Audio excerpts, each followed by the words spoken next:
Friends आपण समस्त भितर थिबा से दिव्य ऊर्जा को मोर हृदय प्रणाम असीम धन्यवाद। आज भिडियोटी संपूर्ण आकर्षण शक्ति उपरे। आकर्षण शक्ति कौन? जमती चुंबक लुहा को आकर्षण करे आउ पृथ्वी जमती माध्याकर्षण द्वारा ता माध्याकर्षण बल सब जिनस निज आड़क टाणे सेमती ये ब्रह्मांड रे भी गोटे आकर्षण शक्ति अच्छी जहाँ आम विचार आमर विचार रे आमे ताकू आमे भल जिनस सब आमे निज आड़क आकर्षण कर उत्तम स्वास्थ्य को आकर्षण कर धन को मध्य आकर्षण कर खुशी आनंद सबको आमे आकर्षण कर आकर्षण शक्ति द्वारा आमे निजर स्वास्थ्य को केमती आकर्षण करवा। साधारणतः आम विचार जिते आम 24 घंटा तो आम माइंड रे किसी ना किसी विचार 24 घंटा चलता है। केते आम स्वास्थ्य को नहीं चलता है, केते पिला मान को नहीं चलता है, केते धन को नहीं चलता है, केते आम केमती आम शांति रे रहिबा खुशी रे रहिबा से सब विचार चलता है। केते कहा ऊपर आमे भावु थाए को लोक ऊपर आमे भावु थाए एमती विचार आमर आमे मनीष आम भितर विचार 24 घंटा चलता है। ताले विचार को बदलैबा विचार को बदलै आमे उत्तम स्वास्थ्य को आकर्षण करिपरिबा सबको आमे आकर्षण करिपरिबा। जमती आमे खटा आमे एबे आम पाखरे खटा नहीं आपण भावंतु आपण पाखरे तेंतुलटे अच्छी कि लेंबुटे अच्छी कि जो खटा बहुत भल लगे आपण से कथा भाविले। साधारणतः खटा आमे खाइने खटा खाइले जमती आम पाटी भीतर आम लाड़ हो जाए सेमती आमे खाइने केवल आम भाविले भी आम बॉडी सेटा काम करे सेमती आमे आम विचार भी आमर से भली भाव 100% से भली भाव काम करे। आमे जानी पारेनी आम अजाणतारे आम विचार से भली भाव आमर काम करे कारण खट्टा के आमे खाइने न खाइले भी आम केवल खट्टा कथा भाविले खट्टाटा केमती लगुच भाविले भी आम पाटा पूरा लाड़ हो जाए। सेमती आम विचार 24 घंटा जदि आमे कौन सी कथा को आमे आम विचार भितर आनिबा ताहले सेटा भी आम भितर काम करे किंतु एटा को आमे जानी पारेनी। एटा को लॉ ऑफ अट्रैक्शन कहउछंती, एटा को आकर्षण शक्ति भी कहंती। ए ब्रह्मांड रे आकर्षण शक्ति अच्छी एटा को केमती ए आकर्षण शक्ति बल रे आमे केमती आमर सब जिनस को आकर्षण करिपरिबा केमती उत्तम स्वास्थ्य को आकर्षण करिपरिबा आम विचार को बदलैबा। पावर ऑफ सबकॉन्शियस माइंड गोटे बही अच्छी आपण पढ़ंतु आपण माने समस्ते पढ़ंतु अवचेतन ओडिया रे भी अच्छी अवचेतन मनर शक्ति सेटा हमर आम मन भितर दुईटा जिनस काम करथाए।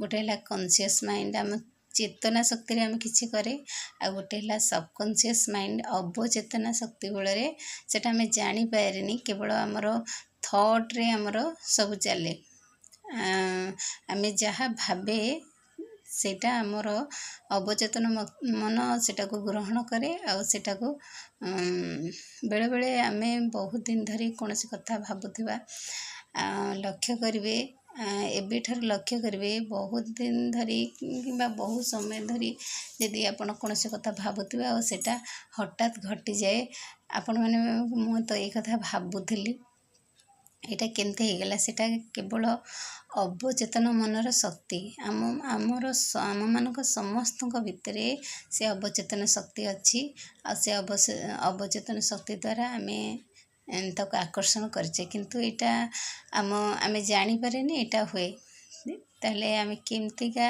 ये अवचेतन शक्ति को आमे माने आमे ये अवचेतन शक्ति बल केमती आमे सब आकर्षण करिबा। जिते आमे शोइबा को जिबा ये अवचेतन मन आमर बेसी एक्टिव हुए जिते आमे शोइकरी उठे जिते आमे शोइबा को जाए सेई टाइम रे एटा बेसी एक्टिव हुए। आपण जिते आपण माने जिते शोइबा को जिबे आपण प्रार्थना तो समस्ते तो ठाकुर को डाकिकी मुंडा मारिकी शोथुवे सेतिक बेले आपण जदि लिखिबे ଭଲ କଥା ଯଦି ଆପଣ ସେଇ ଟାଇମ୍ରେ ଯାହା ଚାହୁଁଛନ୍ତି କି ନିଜର ସ୍ୱାସ୍ଥ୍ୟ ପାଇଁ ଚାହେଁ କି ମୁଁ ଯାହାର ଦେହ ଖରାପ ଥାଏ ସେ ଚାହେଁ ଯେ ମୁଁ କେମିତି ସୁସ୍ଥ ହେଇଯିବି ଜଲ୍ଦି, ଯିଏ ବି ଯାହା ଚାହୁଁଥାଏ କି ଚାହେଁ ମୋର ସୁନ୍ଦର ଘରଟେ ହେଉ, ଯାହା ବି ଆମର ଇଚ୍ଛା ଅଛି ଆମେ ସେଇ ଅବଚେତନ ମନ ବଳରେ ଆମେ ତାକୁ ଆକର୍ଷଣ କରିପାରିବା। ଆମେ ତାକୁ ଲେଖିବା, ବାର ବାର ଲେଖିବା, ଈଶ୍ୱରଙ୍କୁ ଧନ୍ୟବାଦ ଦେଇକି ଫାଷ୍ଟ ଈଶ୍ୱରଙ୍କୁ ଧନ୍ୟବାଦ ଦେଇଦେବା ଆଉ ତାକୁ ପ୍ରେଜେଣ୍ଟ ପରଫେକ୍ଟରେ ଲେଖିବା। ଆମେ ଏଇଟା ମୋର ହେଇଯାଇଛି, ଏଇଟା ମୁଁ ପାଇଯାଇଛି ବୋଲି ଆମେ ତାକୁ ଲେଖିବା। ଆପଣ ଯେତିକି ଏମିତି ନାହିଁ 21 ଥର 11 ଥର 56 ଥର ସେମିତିକା ଲେଖିଲେ ଭଲ। ଯଦି ଆପଣ ଏମିତିକା ଯେତେ ଥର ପାରିବେ ଲେଖିବେ, କାରଣ ସେଇଟା ମାଇଣ୍ଡରେ ଆମ ମନ ସେଇଟାକୁ ଗ୍ରହଣ କରିବା ଦରକାର। ପାରିବେ ମାନେ ଆପଣ 2-3 ଥର ଲେଖିବେନି, ଲେଖିବେ ନିହାତି 11 ଥରରୁ ଅଧିକ ଲେଖିବେ। ତାକୁ ଲେଖି ଲେଖି ଶୋଇପଡ଼ିବେ। ନଚେତ୍ ଯଦି ଲେଖିପାରିବେନି ତାହେଲେ ଈଶ୍ୱରଙ୍କୁ ପ୍ରଣାମ କରି ଯେତେବେଳେ ଶୋଇବେ ସେଇ କହି କହି ଶୋଇପଡ଼ିବେ। ମୁଁ ଏଇଟା ପାଇଯାଇଛି ବୋଲି ଈଶ୍ୱରଙ୍କୁ ଧନ୍ୟବାଦ ଦେଇ କହି କହି ଶୋଇପଡ଼ିବେ। ଏଇଟା ସ୍ୱାସ୍ଥ୍ୟ ପାଇଁ ଆପଣ ବି କରିପାରନ୍ତି। ଏଇଟା ବହୁତ ଭଲ, ନିଜ ସ୍ୱାସ୍ଥ୍ୟ ପାଇଁ ବି ବହୁତ ଭଲ କାମ କରେ। ତାପରେ ଯାହାର ଯାହା ଇଚ୍ଛା ଥିବ ସେ ଅବଚେତନ ମନ ସେତେବେଳେ ଆକ୍ଟିଭ୍ ଥାଏ। ଆଉ ଉଠିବା ବେଳେ ଯେତେବେଳେ ଆମେ ଶୋଇକି ଉଠିବା ବେଳେ ତ ଈଶ୍ୱରଙ୍କୁ ପ୍ରଣାମ କରେ। ଈଶ୍ୱରଙ୍କୁ ପ୍ରଣାମ କରିସାରିଲା ପରେ ତାକୁ ବି ଶୋଇକି ଉଠୁ ବି ଆମେ ତାକୁ କହିପାରିବା। ମୁଁ ମୋର ସ୍ୱାସ୍ଥ୍ୟ ପାଇଁ ପ୍ରଥମେ କରୁଥିଲି, ଆଗରୁ କେତେ ଗୁଡ଼ିଏ ଭିଡ଼ିଓ କରିଛି ମୁଁ ଏଇ ସ୍ୱାସ୍ଥ୍ୟ ଉପରେ। କେମିତି ମୁଁ ପ୍ରଥମେ ମୋର ସ୍ୱାସ୍ଥ୍ୟକୁ ନିଜେ ମୋର ଏଇ ଅବଚେତନ ଶକ୍ତି ଦ୍ୱାରା ମୁଁ ମୋ ସ୍ୱାସ୍ଥ୍ୟକୁ ଆକର୍ଷଣ କରିଛି। ମୁଁ ମୋ ନିଜ ଉପରେ ପ୍ରଥମେ ନିଜ ଉପରେ ସେଟାକୁ ନିଜ ଉପରେ ଦେଖିବେ, ମାନେ କେମିତି ଆମର ନିଜ ସ୍ୱାସ୍ଥ୍ୟକୁ କେମିତି ଭଲ ଆକର୍ଷଣ। ପ୍ରଥମେ ଗୋଟେ ମଣିଷର କ'ଣ ଦରକାର? ପ୍ରଥମେ ସ୍ୱାସ୍ଥ୍ୟ ଦରକାର। ସ୍ୱାସ୍ଥ୍ୟକୁ ଆପଣ ନିଜ ଶରୀରଟାକୁ ସୁସ୍ଥ ରଖିବା ପାଇଁ ସବୁବେଳେ ପ୍ରତ୍ୟେକ ମଣିଷ ନିଜ ଶରୀରକୁ ସୁସ୍ଥ ରଖିବାକୁ ଚାହାନ୍ତି, କାରଣ ଶରୀର ସୁସ୍ଥ ରହିଲେ ଆମେ ସବୁ କିଛିକୁ ଆମେ ଉପଭୋଗ କରିପାରିବା। ସେ ଖୁସି ଆନନ୍ଦ ଧନ ସବୁ କିଛିକୁ ଆମେ ମାନେ ସବୁ ଜିନିଷକୁ ଆମେ ଉପଭୋଗ କରିପାରିବା। ସେଥିପାଇଁ ଆପଣ ଶରୀର ଉପରେ କହିଲେ ମୁଁ ସୁସ୍ଥ ହୋଇଯାଇଛି ବୋଲିକା ମୁଁ ନିଜେ ସମ୍ପୂର୍ଣ୍ଣ ସୁସ୍ଥ ଅଛି। ଈଶ୍ୱରଙ୍କୁ ଧନ୍ୟବାଦ ଦିଏ।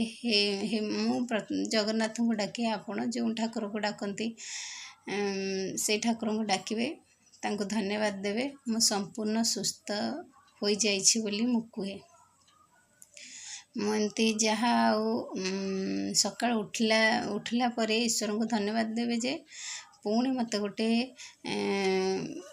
ଗୋଟେ ନୂଆ ମାନେ ସୁସ୍ଥ ଶରୀର ସହିତ ପୁଣି ଗୋଟେ ଦିନ ଏ ପୃଥିବୀ ମାତା କୋଳରେ ଦେଇଛନ୍ତି, ପରିବାରରେ ରହିବାର ସୁଯୋଗ ଦେଇଛନ୍ତି। ମୁଁ ଈଶ୍ୱରଙ୍କୁ ଏଇଭଳି ଭାବରେ ଧନ୍ୟବାଦ ଦିଏ। ତାପରେ ମୁଁ ମୋର ଶରୀର ସମ୍ପୂର୍ଣ୍ଣ ସୁସ୍ଥ ଅଛି ବୋଲି ମୁଁ ଧନ୍ୟବାଦ ଦିଏ। ଆପଣମାନଙ୍କର ଯାହା ଦରକାର ଆପଣମାନେ ମଧ୍ୟ ସେଇଭଳି ଭାବରେ ଏଇ ଆକର୍ଷଣ ଶକ୍ତି ଦ୍ୱାରା ମଧ୍ୟ କହିକିରି ନିଜ ଅବଚେତନ ମନକୁ ଆକ୍ଟିଭ୍ କରିକିରି ଆମେ ଆର ତ ଅନେକ ପ୍ରୋସେସ୍ ଅଛି, ଏଇଟା ଗୋଟେ ପ୍ରୋସେସ୍। ଆପଣମାନେ ମଧ୍ୟ ଏଇ ଅବଚେତନ ମନକୁ ଆକ୍ଟିଭ୍ କରି ଏଇଭଳି ଭାବରେ କହିକିରି ମଧ୍ୟ ସବୁକିଛିକୁ ଆକର୍ଷଣ କରିପାରିବେ। କାରଣ ଆମର କ'ଣ ହୁଏ ନା ଆମେ ଲେଖିବା। ଯଦି ଆପଣ ସକାଳୁ ଉଠିକି ବି ଲେଖନ୍ତି, ଯାହା ରାତିରେ ଶୋଇକି ଲେଖିଥିବେ ସକାଳୁ ଉଠିକି ବି ତାକୁ ବି ଈଶ୍ୱରଙ୍କୁ ଧନ୍ୟବାଦ ଦେଇ ଲେଖିପାରିବେ। ଲେଖିଲେ ବହୁତ ଭଲ, ନ ଲେଖିଲେ ବି ଆପଣ ବିଚାରରେ ଆପଣ ସବୁ କାମ କରୁଥିବେ, ସବୁ କାମ କରିବା ଭିତରେ ତାକୁ ମଧ୍ୟ କହିପାରିବେ। ଯାହା ଆପଣଙ୍କର ଦରକାର ତାକୁ ମଧ୍ୟ ପ୍ରେଜେଣ୍ଟ ପରଫେକ୍ଟରେ କହିପାରିବେ। ତାପରେ ଆଉ ଗୋଟେ କଥା ହେଲା ଯଦି ସ୍ୱାସ୍ଥ୍ୟ ପାଇଁ ହେଲେ ଆମକୁ ସ୍ୱାସ୍ଥ୍ୟ ପାଇଁ ପ୍ରଥମେ କରିବାକୁ ହେଲେ ପ୍ରଥମେ ଆମକୁ ସବୁକୁ ଧନ୍ୟବାଦ ଦେବାକୁ ପଡ଼ିବ। ଧନ୍ୟବାଦ ଦେଲେ ଆମ ଶରୀର ଭିତରେ ଆମେ ଯେତେବେଳେ କାହାକୁ ଗୋଟେ ଧନ୍ୟବାଦ ଦେବା ଆଉ କାହାକୁ ରାଗିକିରି କଥା କହିବା ନିଶ୍ଚିନ୍ତ ଆମ ଶରୀର ଭିତରେ ଗୋଟେ ଭାଇବ୍ରେସନ୍ ସୃଷ୍ଟି ହୁଏ। ଆମେ ଯେତେବେଳେ ରାଗିକିରି କୌଣସି ଜିନିଷ କୁହେ ସେତେବେଳେ ଆମ ଶରୀର ଭିତରେ ଗୋଟେ ଭାଇବ୍ରେସନ୍ ସୃଷ୍ଟି ହୁଏ। ଯେତେବେଳେ ଆମେ ଶାନ୍ତ ଥାଏ ସେତେବେଳେ ବି ଆମ ଶରୀର ଭିତରେ ଗୋଟେ ଭାଇବ୍ରେସନ୍ ସୃଷ୍ଟି ହୁଏ। ତାହେଲେ ଆମେ ଯେତେବେଳେ କୌଣସି କାହାକୁ ଗୋଟେ ଧନ୍ୟବାଦ ଦେବା ତାହେଲେ ସେଇଟାକୁ କ'ଣ ଆମେ ରାଗିକି ଦେଇପାରିବା କି? ଆମେ ଶାନ୍ତ ମନରେ ଦେବା। ତାହେଲେ ଉତ୍ତମ ସ୍ୱାସ୍ଥ୍ୟ ପାଇଁ ଏଇଟା ଗୋଟେ କଥା, ଏଇଟା ଗୋଟେ ମେନ୍ ପଏଣ୍ଟ। ଉତ୍ତମ ସ୍ୱାସ୍ଥ୍ୟ ପାଇଁ ହେଲେ ଆମେ ଯେତେବେଳେ ଉଠିବା ମାନେ ସମସ୍ତଙ୍କୁ ଧନ୍ୟବାଦ ଦେବା। ଆଉ ସମସ୍ତଙ୍କୁ ଧନ୍ୟବାଦ ଦେବା, ପ୍ରଥମେ ନିଜ ପିତାମାତାଙ୍କୁ ଧନ୍ୟବାଦ ଦେବା, ପୃଥିବୀ ମାତାକୁ ଧନ୍ୟବାଦ ଦେବା। ପ୍ରଥମେ ତ ଈଶ୍ୱରଙ୍କୁ ଧନ୍ୟବାଦ ଦେବା, ତାପରେ ପିତାମାତାଙ୍କୁ ଧନ୍ୟବାଦ ଦେବା, ତାପରେ ପୃଥିବୀ ମାତାକୁ ଧନ୍ୟବାଦ ଦେବା, ପ୍ରକୃତି ମାତାକୁ ଧନ୍ୟବାଦ ଦେବା, ସୂର୍ଯ୍ୟ ଦେବତାଙ୍କୁ ଧନ୍ୟବାଦ ଦେବା, ଚନ୍ଦ୍ର ଦେବତାଙ୍କୁ ଧନ୍ୟବାଦ ଦେବା। ଆଉ ଯାହା ଯାହା ଆପଣ ପାଇଛନ୍ତି ସେ ସବୁକୁ ଧନ୍ୟବାଦ ଦେବେ। ଧନ୍ୟବାଦ ଦେଲେ ଆମ ଶରୀର ଭିତରେ ଗୋଟେ ଭାଇବ୍ରେସନ୍ ଯେଉଁ ସୃଷ୍ଟି ହୁଏ ସେଇଟା ଆମ ଶରୀରକୁ ସମ୍ପୂର୍ଣ୍ଣ ସୁସ୍ଥ ରଖେ।